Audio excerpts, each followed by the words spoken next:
Calon Kepala Desa atau Cakades Celarak Kecamatan Leces, Kabupaten Probolinggo, Jamil, Jumat 1 Oktober 2021 mendatangi kantor DPRD Kabupaten Probolinggo. Bersama kuasa hukumnya, Mustafa, Jamil mempertanyakan langkah Pemkab terkait putusan Mahkamah Agung tertanggal 20 September 2021. Dalam putusan tersebut, MA menolak kasasi dari Panitia Pilkades Celarak tentang putusan Pengadilan Tinggi Tata Usaha Negara. Putusan Pengadilan Tata Usaha Negara itu menyebutkan bahwa dalam Pilkades Celarak antara Jamil dan Imam Hidayat, calon yang ditetapkan sebagai kades terpilih, sama-sama mendapatkan 428 suara. Pada saat Pilkades yang dilaksanakan pada 11 November 2019 lalu, tidak ada yang menang. Di gedung Dewan, mereka melakukan audiensi di ruangan Komisi A. Jamil dan kuasa hukumnya ditemui Ketua Komisi A, Sumarmi, dan anggotanya, serta sejumlah pejabat Pemkab. Dalam pertemuan itu sempat terjadi ketegangan antara perwakilan Pemkab dan pihak Jamil. Mustafa mengatakan Pemkab terkesan mengabaikan keputusan MA dengan cara tidak melakukan langkah apapun. Sehingga dari kejadian ini timbul gesekan antar masyarakat Desa Celarak yang mempertanyakan siapa kades terpilih sebenarnya. Untuk itu ia berharap putusan MA bisa dibicarakan lebih lanjut sehingga bisa diketahui apa langkah yang akan diambil Pemkab. Hasilkan hal yang positif. Bukan positif pada kami, positif pada warga Celarak dan semuanya, bahwa kami sudah memenangkan sesuai dengan SK dari Mahkamah Agung. Tadi ada catatan bahwa yang hadir itu Saudara Catur. Saudara Catur ini saya meragukan, karena yang hadir mereka mengatasnamakan dari badan hukum.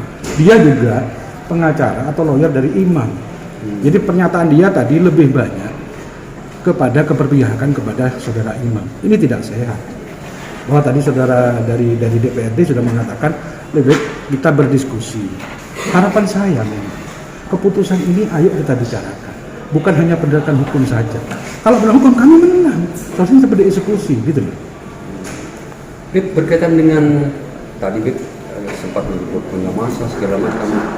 Nah, itulah yang saya interupsi tadi. Jangan membangkitkan amarah masyarakat yang sudah baik seperti sekarang.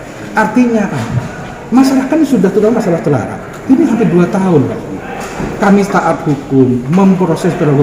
Tapi kalau tadi ada statement Saudara Imam punya masalah, kami juga artinya apa? Ini kan memancing kemarahan, gitu loh. Kalau kami mau, Pak, pada waktu penetapan kemarin, kami sudah mau di jalan tol tersebut. Tapi karena kami tahu, kami mengurungkan diri, gitu. Harapan saya kepada PLT Bupati, Pak Sikda, tolong dievaluasi lah, staf-staf kayak si Edi Catur itu. Karena dia itu pengacara Imam, jadi nggak netral lah di pernyataannya. Sementara Kasubag Bantuan Hukum Kabupaten Probolinggo, Adi Catur Indra berjanji segera menyampaikan hasil audiensi itu kepada pimpinannya, yaitu PLT Bupati Timbul Prihanjoko. Langkah selanjutnya diserahkan sepenuhnya kepada PLT Bupati. Catur juga menampik tudingan kalau dirinya berpihak kepada Imam Hidayat. Ia menjelaskan dirinya hanya sebatas kuasa hukum dari Panitia Pilkades Celarak. Pada gugatannya, pihak Jamil hanya menggugat panitia, bukan menggugat SK Bupati tentang pelantikannya. Karena menjadi kuasa hukum, ia harus memberikan pembelaan terhadap kliennya, yaitu panitia Pilkades.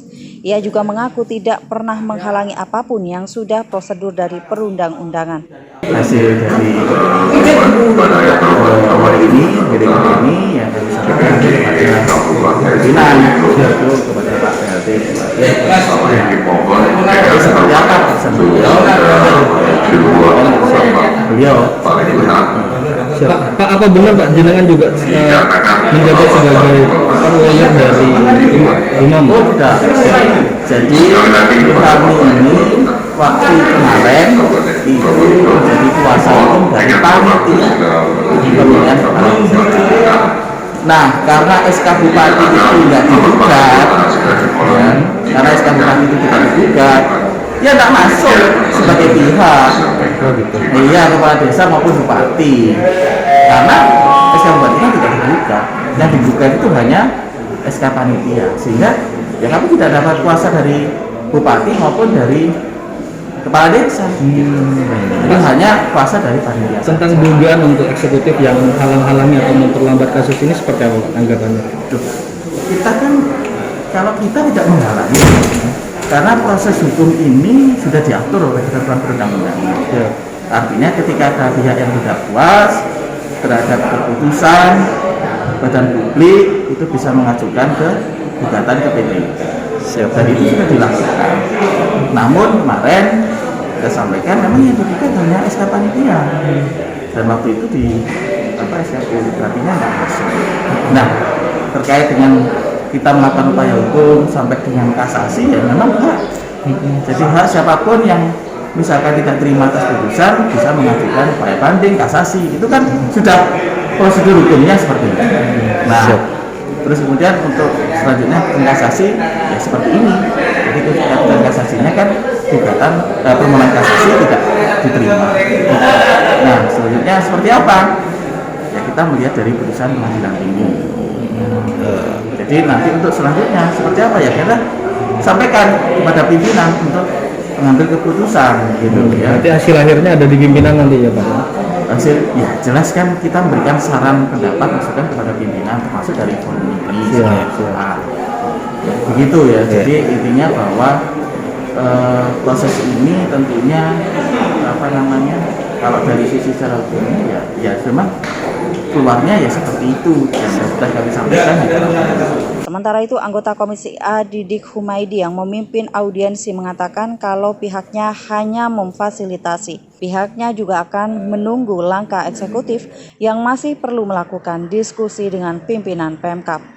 Untuk hari kali ini dengan teman-teman dari saudara kita berharap bahwa ada solusi yang bisa segera didapatkan dari kedua belah pihak, karena bagaimanapun ini akan berdampak luas, sehingga ada kesepakatan, tapi ada permintaan dari kita bahwa itu harus segera diselesaikan agar kemudian tidak berlarut-larut. Berarti nunggu pertemuan selanjutnya ya dengan pimpinan-pimpinan yang dari eksekutif berarti ya? Ya, nunggu dari teman-teman eksekutif dalam hal ini mungkin konsultasi dengan Pak Sekda atau mungkin dengan Pak PLT dalam rangka untuk segera mencari solusi dari persoalan yang selama ini ada di desa Celara. Laporan Zainul Rifan, Tada Today TV.